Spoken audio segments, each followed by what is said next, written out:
Woosah.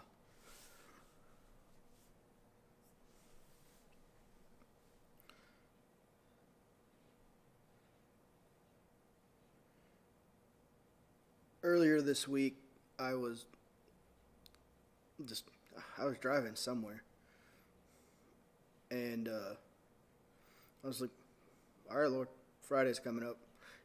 Like, what do what are you speaking in this moment? And and I've been on this theme for a while about love, uh, and like I shared on Sunday, like part of that's because I feel like we're really going to get into a place where it's very challenging to love people, like people we're close with, spouses, friends, brothers, sisters, whatever, whomever it might be, and but also that love is a like we all God is love, so love is a person. Love is it's something that kind of gets oversimplified sometimes, and but at the same time it's so incredibly powerful. Like, and it the ideals of love really they motivate, empower something, with people. And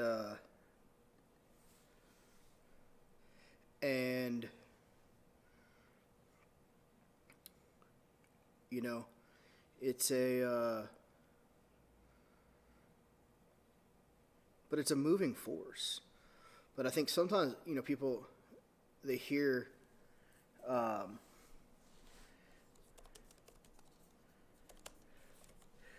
the message of love, and they think, I can, it's gonna, you can't just love people. That's the argument I usually receive. Like, God disciplined, but he did it through love. He did it through a fashion or a form that sometimes I don't even know if we realize. Like, when you think about, like, God's ability to draw people in, like, we think the human characteristic of, like, discipline and things of that nature is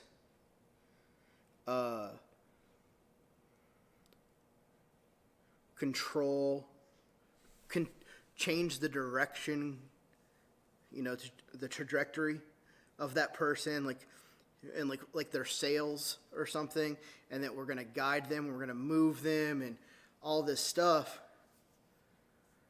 But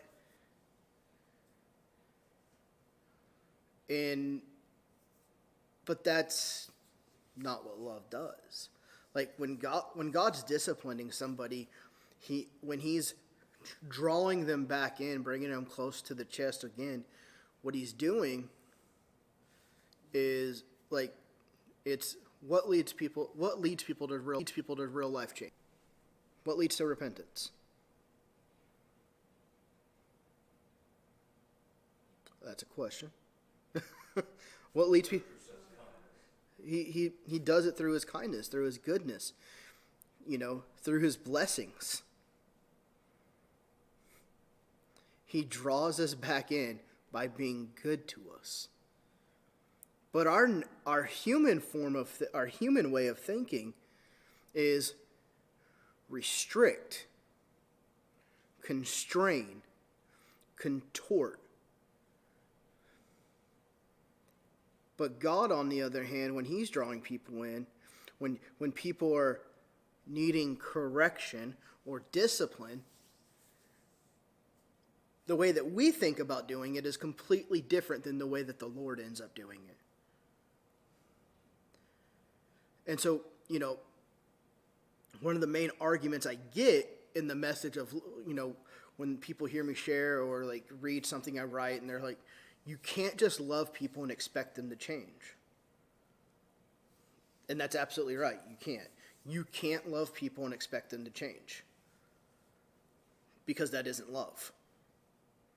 If we're loving someone with the can you see what I did there? Ninja'd that. You can't have an expectation of a certain result because you are doing something for somebody and have that expectation for X, Y, and Z to be done, because then that's not love. That's manipulation. Love, on the other hand, is saying, I'm going to just love you whether you change or don't. But we have that idea that, the warmth of the sun, like I shared on Sunday, the warmth of the sun falls upon the just and the unjust. The rain comes upon the just and the unjust. God says, let the weeds and the wheat and the tares, come up together. Don't worry about the goats and sheep. I'll separate that. I'll handle that. But we want to get into using discernment and trying to lead and guide people, but what we're more to be. It's almost like we feel like I score much better in bowling. One, I don't like bowling, but two, I score much better in bowling when there's bumper lanes. I can do a lot better in bowling when there's bumper lanes. Yeah. So why are we always trying to find a gutter for someone to be in? So that idea of love, that to expect change out of somebody because we're loving them, isn't love. It's an imposter. But it looks a lot like love. It's a small thought, but how many times as parents, or did you hear your parents, if you loved me, you would have done this? I can remember growing up all the time. If you would have freely done this. Well, I didn't know you wanted that. It was an unmet expectation. God, on the other hand, tells you his expectations. Hey, like if you're gonna show me you love me, then just do what I tell you to do. Straightforward. That's it. If you love me, obey my commandments. There's no hidden agenda. There's no hidden motive. Hey, if you love me, this is it. But if we change, because I think when you present it like that, like to expect someone to change, that's easy to understand. But what if we substituted love for change? Not expecting the other person to change, but expecting the other person to love in return. Same thing. It's the same thing, but it's not exactly the same. No, same thing. It's love with an expectation. It's love with a hook. It's love with an agenda. We all know the golden rule. Do kindness unto others as you would want done to you. Nowhere in there does it say that it's going to be reciprocated. Does it mean you don't do it?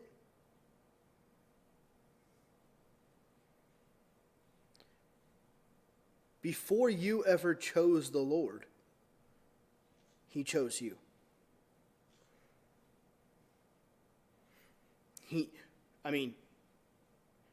That would be like saying Jesus was going to wait until he knew that you were going to love him before he died on the cross.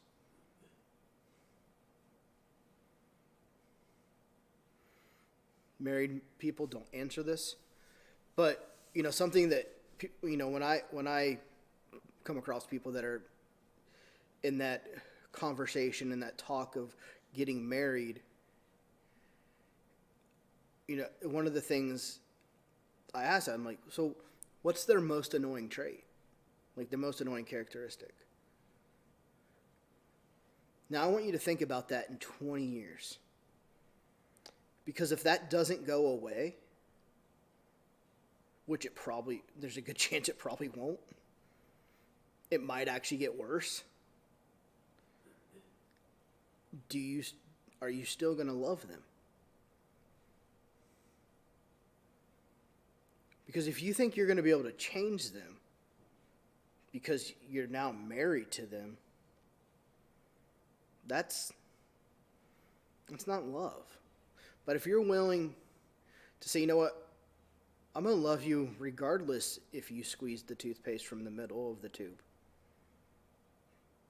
I don't care what it is, or whatever that characteristic is. That's like the thing is it's hard when someone's being like the sand in our shorts at the beach. It's hard to love someone. But possibly that person's brought into our life so that a pearl can be created. Because you can't have a pearl without friction, but a pearl starts out as a grain of sand. Either way. So, in that,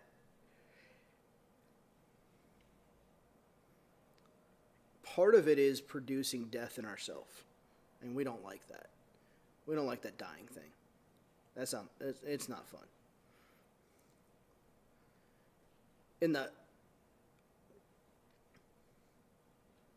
When I was driving and I was asking the Lord about what to speak on, the idea was that love is the greatest thing there is. Like, if there was in the hierarchy of the kingdom, like if there is such a thing, love would either be the pinnacle or the foundation, depending on how you're looking at it. If you look at things from the top down, it's the pinnacle, it's the top. And if you're looking at it from the bottom up, depending on how you like your pyramid schemes, it's either at the top or the bottom. Either way, it's the beginning and it's the end. It's both.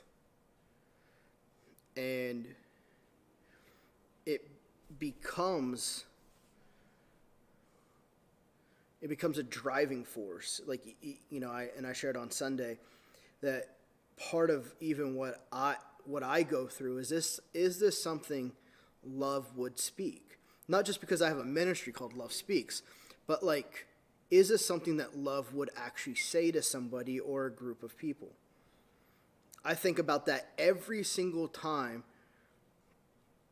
I go to speak. I mean, every Friday, any Sunday, Wednesdays eventually. Is this something that love would say? Because I can, with that critical voice and the opinions, I can come in with a strong word and correct and like, well, I'm just going to say this and do this and I'm going to whip people into shape and blah, blah, blah, yada, yada, yada. I'm going to make this post and meh, meh, or make this video and I have to go, is this something that love would actually say to somebody? And usually if I'm asking, I kind of have this rule, if I'm asking the question, it's probably not. Even the other day, a buddy of mine came to me and said, hey, there's this organization that's, strong in politics and so on and so forth. They're trying to create like a freedom social media movement and blah, blah, and so on. And like, I helped them create their platform, but they're trying to get out of the clickbaity feel and look. And I told them that they should really consider talking to you because you helped me. And immediately, without hesitation, I was like, no, I don't want to be a part of that. He's like, why? I said, I don't get involved in all that political drama. It's not my cup of tea. I can care less. Like, I'll stay focused in where I'm at. And I had a really good spiritual answer. And then about a week later, in between that time, between the two times that I talked to him, the Lord spoke to me and said, why are you judging them without knowing them? You don't know their heart. You just know, you know it at the face value. But you're not supposed to know someone by the flesh, know them by the Spirit. I want you to talk to them. And I was like, oh. So I'm talking to my friend, and I was like, hey, by the way, that company that you want me to consult, I said, set up a meeting. I said, I judged them before I even knew them, and the Lord corrected me on it, and I need to talk to him. And he was like, are you serious? And I said, yeah. He goes, oh. And I was like, just set up the meeting. So let's go to 2 Corinthians 5.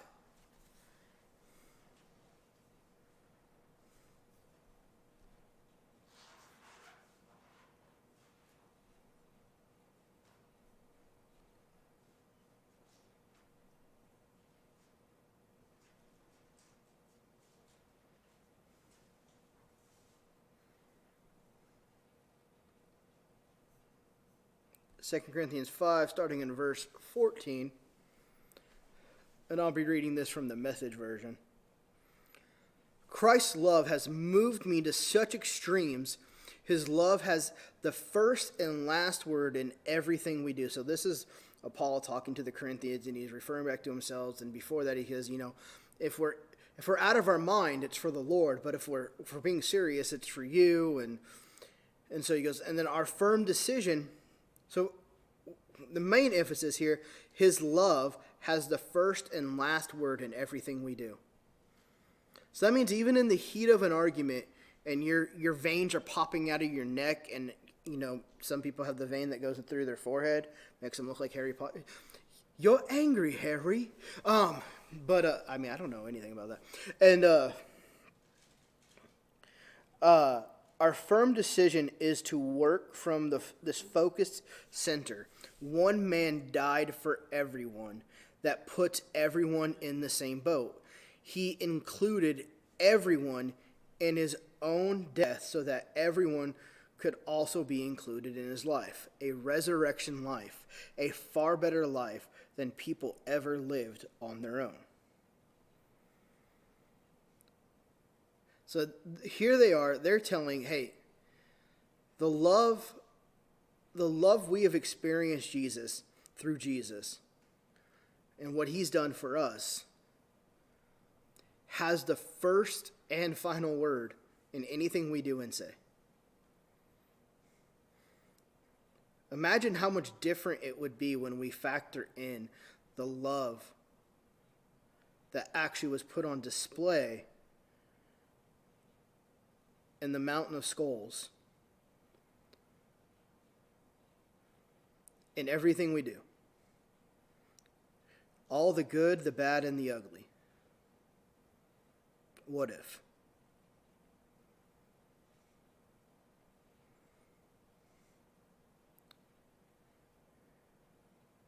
When you think about it, salvation came through love because of love. God so loved the world that he gave Jesus. We know that, John 3:16. For God so loved the world that he gave his only son so that, so on. Jesus did not lose his life, he gave it.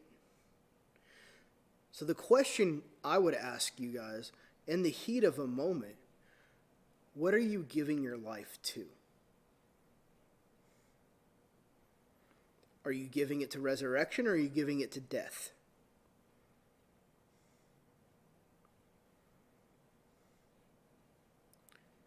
So what Jesus did was a willing sacrifice.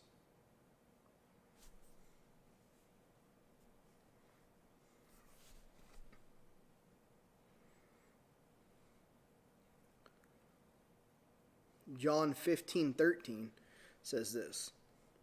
For the greatest love of all is a love that sacrifices all. And this great love is demonstrated when a person sacrifices his life for his friends.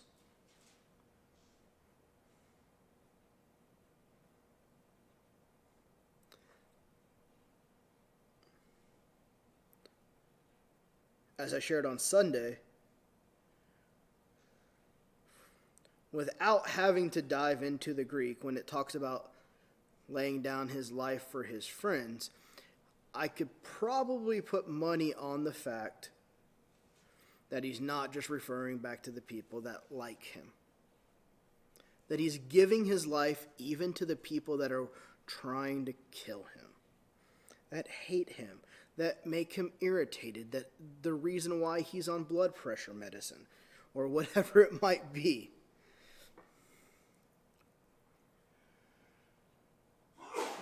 May the Lord be with you. In the end, love has the bottom line.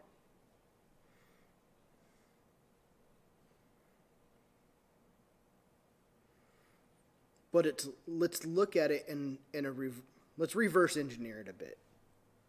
Kind of turn it inside out and backwards. A spiritual father of mine used to tell me that in order for something to be true, it had to be true forwards and backwards. Like, you had to be able to look, you can walk down this way with it, but if you can't walk this way with it, then it's not a truth. It may sound good, but a truth will have a thoroughfare.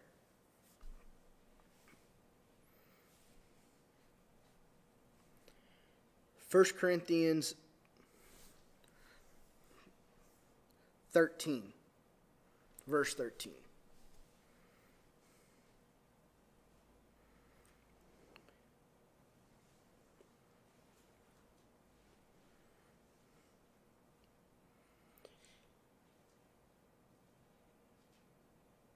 So Paul's talking about some things coming to pass, and he says, well, until those things come to pass, until I've reached perfection, there are these three things that will remain: faith, hope, and love.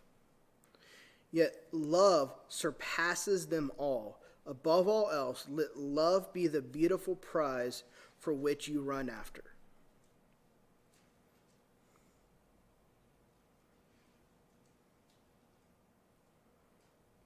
But there is no greater love than one can run after than being willing to lay down your life for another. It's when we lay down, when we give up our life, if we look at the example that Jesus gave us, when Jesus laid down his life and he gave his life as willingly as a sacrifice, he was ultimately giving it to gain life. So when you give your life away, you're actually gaining life. But when we what does Scripture say when we try to hold on to everything? You lose it. It's gone. But when we give it away freely, it's returned back to us. So there is no greater display than giving up your life. But what does that actually mean?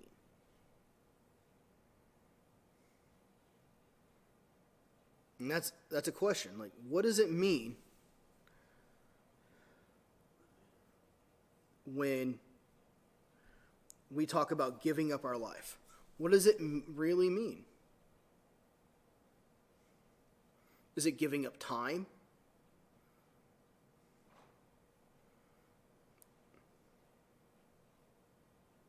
Is it monetarily related? Your energy?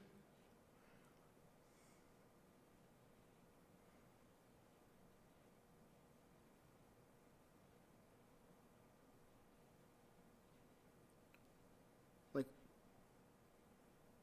what does it mean to give up your life? Sometimes it's turning the other cheek when you don't want to. Sometimes it's turning the other cheek when you want to throw the other fist. Or ninja kick.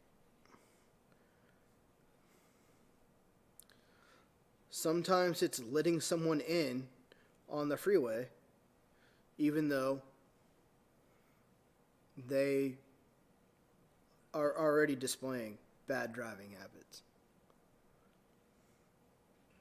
It looks like many different things. one way is, you could look at it as laying down your life looks like not having your own way. But we don't like that. We definitely don't like it when it comes down to not having our way. We have the preset idea of what and how we want things to go.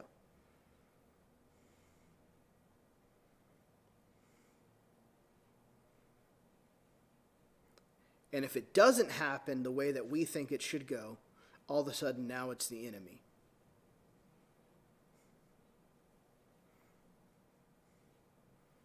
But the question I would propose is this. Is what we thought or how we thought it was going to go actually the Lord? Or lofty thinking and lofty believing and maybe some creative hearing?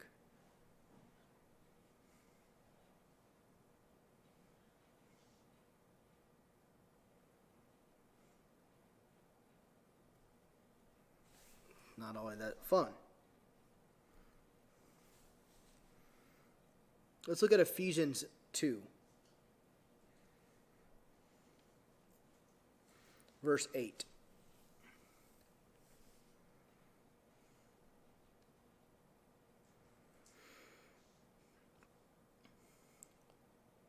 For by grace you have been saved through faith. And this is not your own doing, it is the gift of God, not a result of works, so that anyone can boast.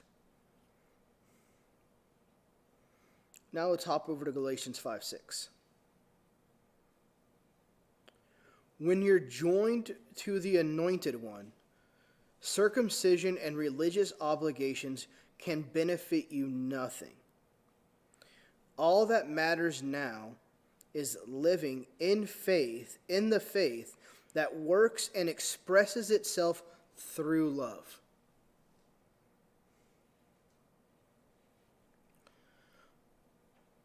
So,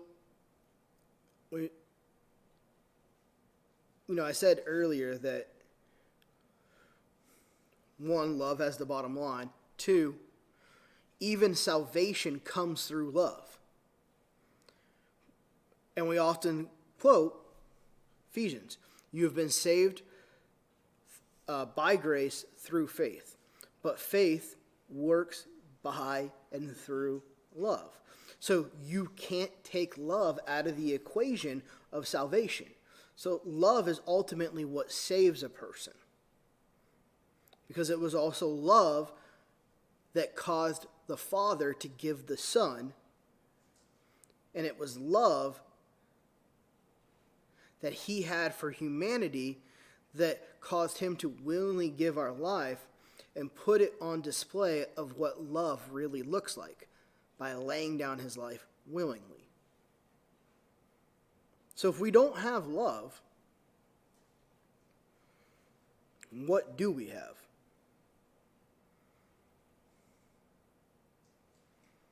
Especially in our charismatic Christianity, we prioritize and we boast in the miraculous and signs and wonders and healings. And those are all good. They're good things. But if there's no love in them, are they really that good?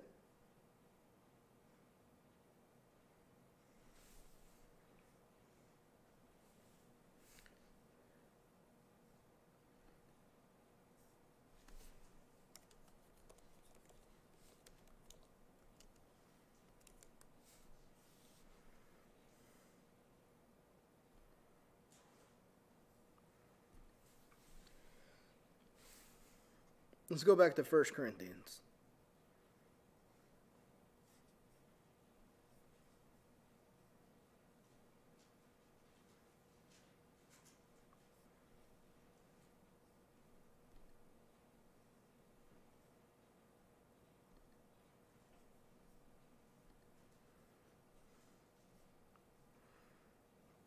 Start in verse 1. Say, if I speak in the tongues of men and angels, but have not love, I am a noisy gong or clanging cymbal. So we can have all the revelation, we can have all the prophetic utterances, experiences, all these things. But if love isn't in the mix, have you ever had a cake without flour? I'm sure there's some like vegan recipe or something like that, or like gluten-free or gluten intolerant. There's probably something. But I imagine it's probably like, I don't know what it would be like. I don't want to know. It's like cauliflower pizza. Why?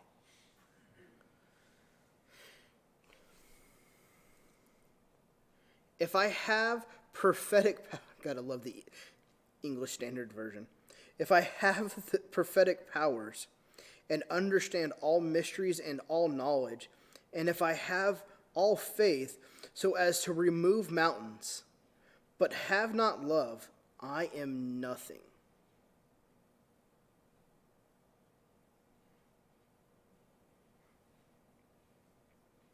Well, the Lord told me that the moon was going to be full on February 30th. And look, it's full. Yeah, but where's love?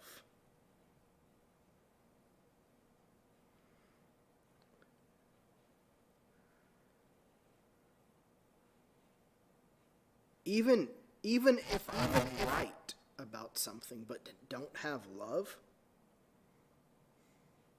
if I'm putting people down, if I'm mocking them, if I'm making fun of them,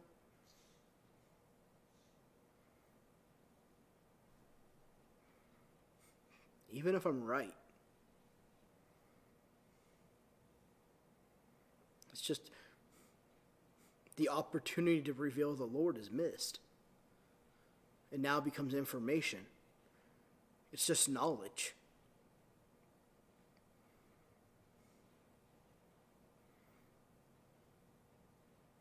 It went from being life to knowledge because it didn't have love.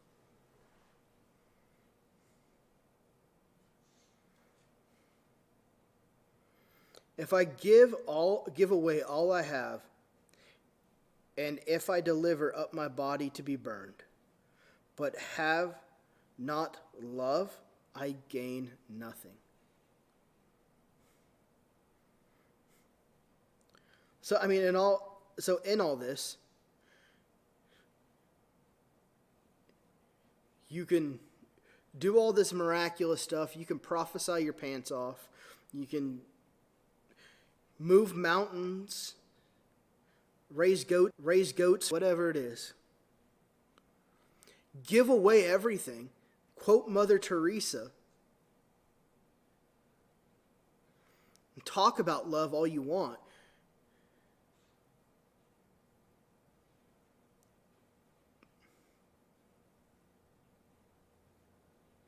But if I do all of that and I actually don't have love in my life, and I continue down this pathway of mocking people and putting them down and belittling them and all this other stuff, regardless of how bad they are,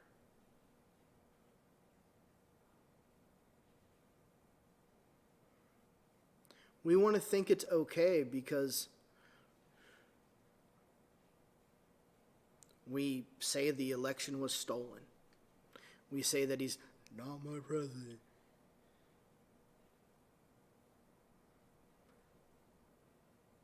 God didn't ask you your opinion about him last time I checked. Last time I checked, regardless of where he stands, he's still a child of God. So whether we like Biden or not, he's still a child of God. And God's warmth is going to fall upon him, and the rain of God's refreshing is going to fall upon him, whether we are okay with it or not. It doesn't matter what decisions he makes, he's still a child of God. Well, he supports this, and he supports that, and he said this, and he said that, and he has this, and this cabinet, and blah, blah, blah. Well, you'd have a lot of judgment, you just said, in your cabinets. Why are you so concerned?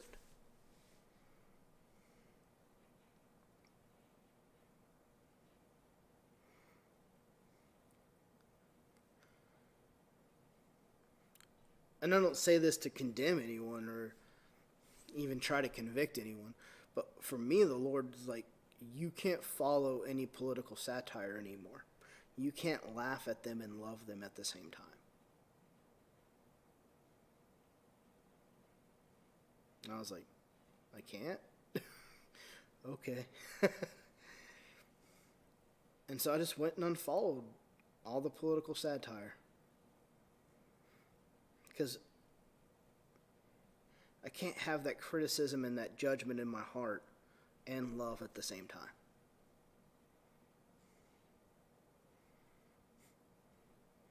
You know, Scripture says that if your hand causes you to sin, you should cut it off.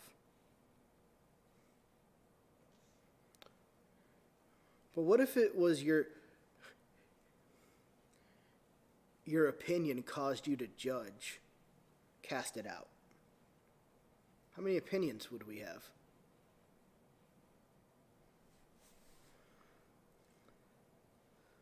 So 1 Corinthians 13:4 continues on, and we all know this. Love is patient and kind. Love does not envy or boast. It's not arrogant or rude. It does not insist on its own way. It is not irritable or resentful. It does not rejoice at wrongdoing, but rejoices with the truth. Love bears all things.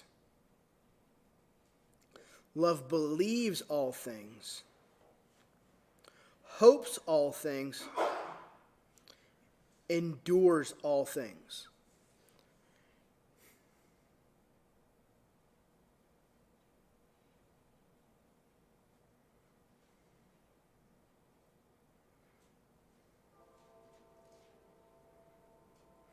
So when we think about,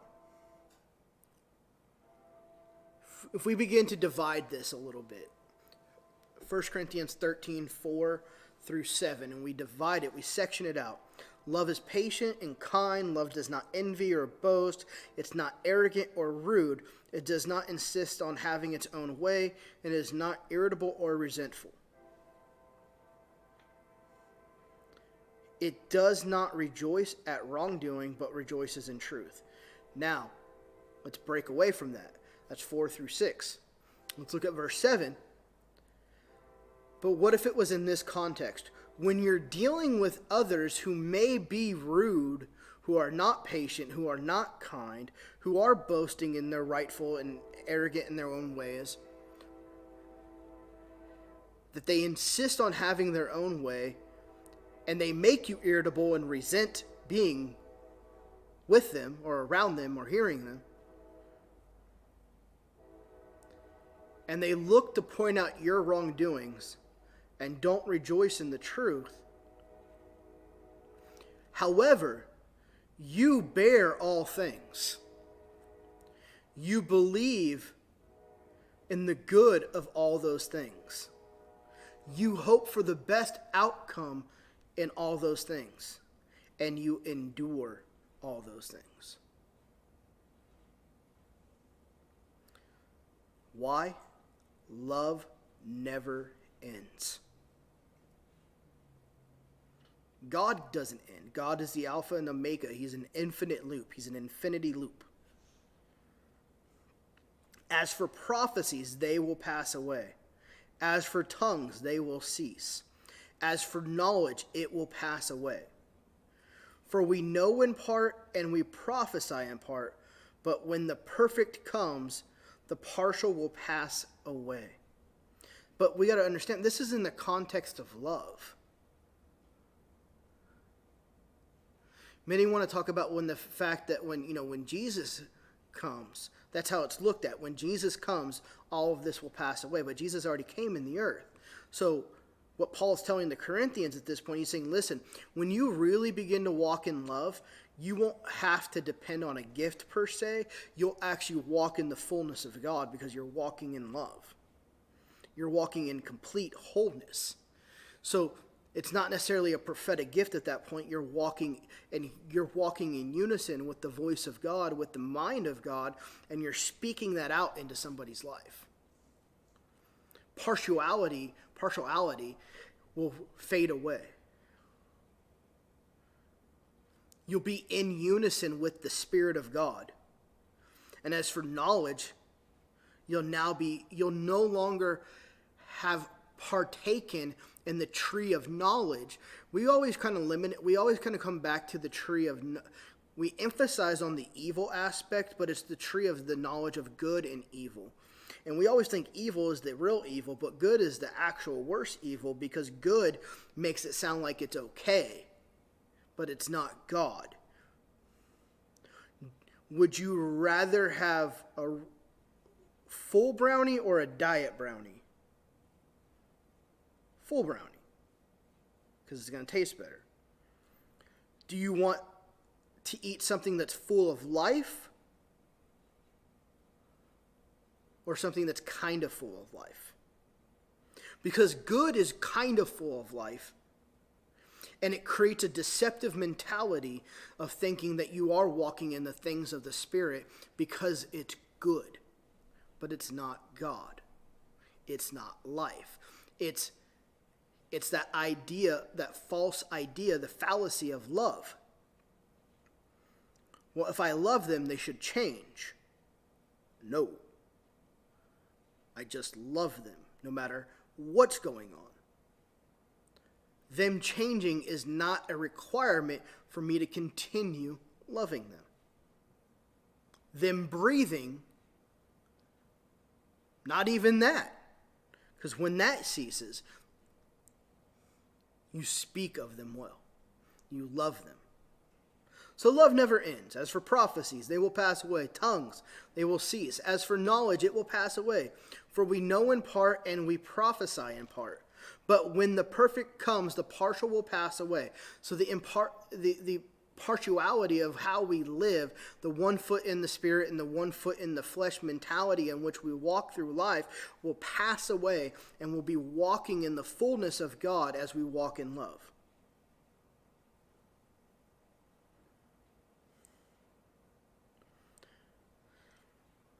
When I was a child, I spoke like a child. I thought like a child. I reasoned like a child. When I became a man, I gave up childish ways. For now we see in a mirror dimly, but then face to face. Now I know in part, then I shall know fully, as I have been fully known. So this is talking about as I come into walking in with the Lord more, because it's talking about the maturation process that's taking place in Paul's life. Eventually, I'm going to come into a place where I'm not going to be divided. I always think it's funny as as we walk divided, what is one of the things that Paul says? I wish you were not double-minded. I wish you didn't have a carnal form of thinking and the spirit form of thinking. I wish you didn't have IQ and only had SQ, spiritual intelligence.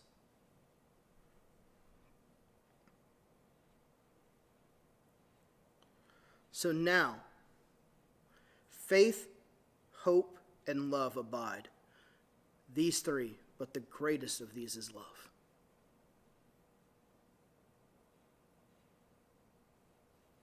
The greatest of these is love.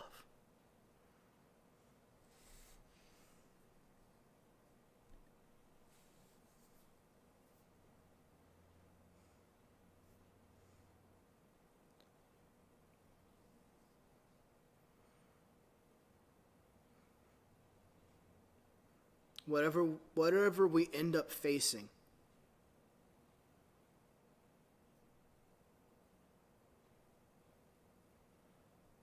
day to day, tomorrow, in 5 minutes, 7 minutes ago, in 2 years,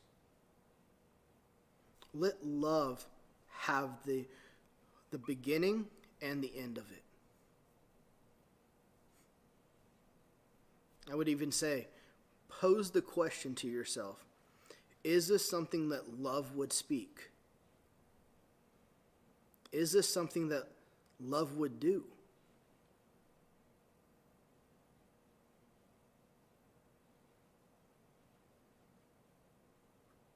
Ask it when you're getting after your kids. Ask it when you're doing a business phone call. Like, it comes in at any point if we allow it. Even in a sales position, serving and loving someone could come in and lead to a completion of sale. But that's not why we do it. But because then it gets into a methodology and it becomes a formula, and then it's and then it's no longer genuine, and then you're just starting to, email people, hope all is well, and which apparently I'm not allowed to do anymore. But let's let love have the first and last say in everything that we do.